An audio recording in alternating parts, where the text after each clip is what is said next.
নমস্কার সকলকে, Mithu's kitchen official চ্যানেলে আপনাদের সকলকে স্বাগত জানাই। আশা করি আপনারা যেখান থেকে আমার এই ভিডিওটি দেখছেন আপনারা সকলে ভালো আছেন এবং সুস্থ আছেন। আজকে আপনাদের সাথে শেয়ার করে নেব ময়দার ফুলুরির রেসিপি। শুনতে একটু অবাক লাগছে তাই তো? তালের ফুলুরি খেয়েছি, বেসনের ফুলুরি বড়া খেয়েছি, কিন্তু ময়দা দিয়েও যে এত লোভনীয় এত টেস্টি ফুলুরি বানানো যায় তা কিন্তু যারা আগে বানিয়েছেন তারা জানেন, আর যারা এখনও পর্যন্ত বানাননি আজকের রেসিপিটি ফলো করে তারাও চটজলদি বানিয়ে ফেলতে পারবেন।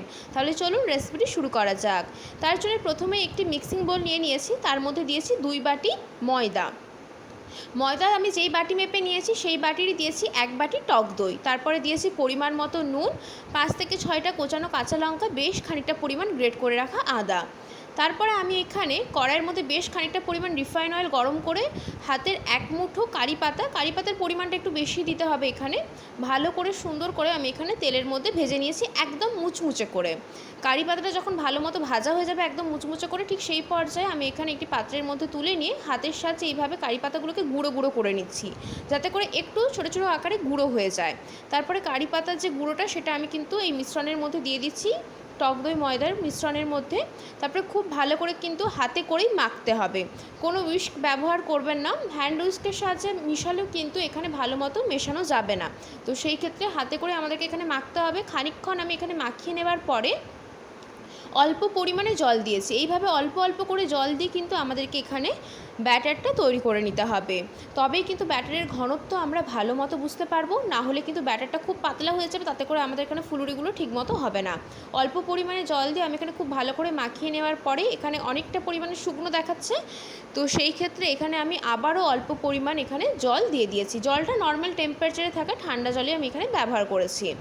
জল দেওয়ার পরে আবারও খুব ভালো করে মাখিয়ে নিয়েছি এবং খুব ভালো করে ফেটাতে হবে। যত ভালো ফেটানো হবে ফুলুরিগুলো কিন্তু ততই একদম ফুলকো ফুলকো এবং নরম হবে। তো সেই ক্ষেত্রে এইভাবে ভালো করে ফেটিয়ে নিয়েছি এবং ব্যাটারের ঘনত্বটা হয়তো আপনারা দেখে বুঝতে পারছেন কতটা একটা স্টিকি এবং আঠালো ব্যাপার রয়েছে।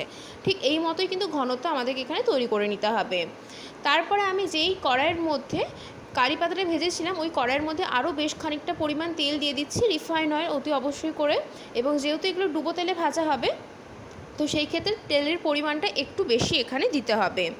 তেলটা খুব ভালো করে যখন গরম হয়ে আসবে গ্যাসের ফ্লেমটা মিডিয়াম টু হাই ফ্লেমে রেখে আমি এখানে ছোটো ছোটো ফুলুরির আকারে এগুলোকে দিয়ে দেব।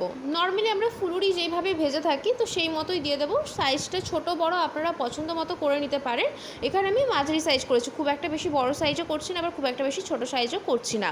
এইভাবে ফুলুরির আকারে ছোটো ছোটো আকারে দিয়ে দেবো। আর ঘাবড়ানোর কিছু নেই, এখানে যে একসাথে দেওয়ার ফলে একে অপরের গায়ে যে লেগে যাচ্ছে বা চিপকে যাচ্ছে এগুলো দেখবেন যখন খুব ভালো করে ভাজা হয়ে যাবে ওলট পালট করে ভাজতে ভাজতে এগুলো কিন্তু একে অপরের থেকে ছেড়ে যাবে খুব সহজে।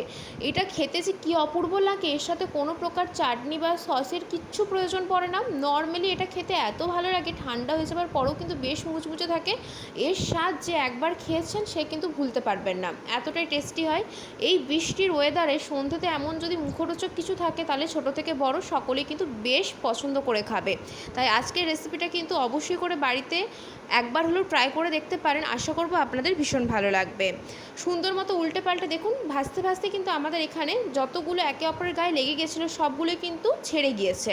আমি তাই জন্যই বললাম যে যদি একে অপরের গায়ে লেগেও যায় কোনো অসুবিধা নেই, ভাজতে ভাজতে সবগুলো কিন্তু একে অপরের থেকে ছেড়ে যাবে। উল্টে পাল্টে খুব সুন্দর করে গোল্ডেন কালার আসা পর্যন্ত আমি এখানে ভেজে নিয়েছি। এগুলো কিন্তু আমাদের ভাজা হয়ে গিয়েছে, তো সেই পর্যায়ে আমি এখানে এগুলোকে একটি পাত্রের মধ্যে তুলে একটা সাইডে রেখে দেবো। সেম পদ্ধতিতেই আমি কিন্তু বাকিগুলোও ভেজে নেব, যেহেতু একসাথে আমি বেশি পরিমাণে দিইনি, আমার কড়াইয়ের সাইজটা ছোট। যদি বড় কড়াইয়ের মধ্যে ভাজেন তো একসাথে যতগুলো পরিমাণ ধরবে ততগুলো দিয়ে দিতে পারেন, কারণ এখানে একে অপরের গায়ে লেগে গেলেও আমি আগেও বলেছি যে দেখতেই পাচ্ছেন এখানে ভিডিওতে ওলট পালট করে ভাজতে ভাজতে এগুলো কিন্তু একে অপরের থেকে ছেড়ে যাবে। তো সেই ক্ষেত্রে ঘাবড়ানোর কিছু নেই। এগুলো আমি আবারও সেই ছোটো ছোটো আকারে ফুলুরির মতো করে দিয়ে দেবো। আর একটা কথা, এই ফুলুরিগুলো বানানোর আগে একটা কথা মাথায় রাখবেন, এগুলোকে খুব ভালো করে কিন্তু ফেটতে হবে। মানে আমরা সাধারণত দই বড়া যখন বানিয়ে থাকি যেমনভাবে ফেটানো হয় ঠিক সেই মতো কিন্তু ফেটাতে হবে, খুব ভালো করে ফেটাতে হবে, তবেই কিন্তু এগুলো একদম মুচমুচে সফট ফ্লাফি হবে। নাহলে কিন্তু এগুলো ভালো মতো হবে না, একটু চিমড়ে টাইপের হয়ে যাবে। তো সেই ক্ষেত্রে এখানে খুব ভালো করে ফেটাতে হবে এগুলোকে।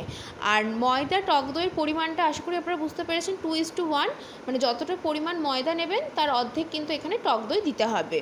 তো সেই ক্ষেত্রে এখানে আমি 2 বাটি ময়দা নিয়েছিলাম, তার জন্য 1 বাটি টক দই দিয়েছি।